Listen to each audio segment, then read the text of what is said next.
डोंबिवली पश्चिम येथील जुनी डोंबिवली परिसरातील तुकाराम निवासी अति धोकादायक इमारतीच्या गॅलरीचा काही भाग अचानक कोसळल्याची घटना घडली। ही घटना घडताच परिसरात एकच खळबळ उडाली। सुदैवाने गॅलरीत कोसळताना कोणतीही जीवितहानी किंवा गंभीर दुखापत झाली नाही। मात्र या घटनेमुळे इमारतीच्या सुरक्षिततेबाबत गंभीर प्रश्न उपस्थित झाला आहे।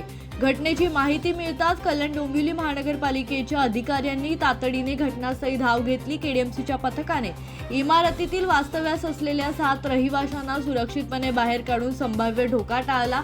त्यानंतर संबंधित रहिवाशांना भोगवटा प्रमाणपत्र देण्याची प्रक्रिया पूर्ण करण्यात आली आणि संपूर्ण इमारत रिकामी करण्यात आली। अधिकाऱ्यांनी इमारतीभोवती सुरक्षेचा बंदोबस्त करत नागरिकांना त्या परिसरात न जाण्याचे आवाहन केले। पावसाळ्याच्या पार्श्वभूमीवर जुन्या आणि धोकादायक इमारतीमध्ये राहणाऱ्या नागरिकांनी तातडीने सुरक्षित ठिकाणी स्थलांतर करावे असे आवाहन प्रशासनाकडून करण्यात आले आहे। वेळीच केलेल्या कारवाईमुळे मोठी दुर्घटना टळली असली तरी डोंबिवलीतील अतिधोकादायक इमारतींचा प्रश्न पुन्हा एकदा ऐरणीवर आला असून अशा इमारतींवर तातडीने उपाययोजना करण्याची मागणी नागरिकांकडून करण्यात येत आहे।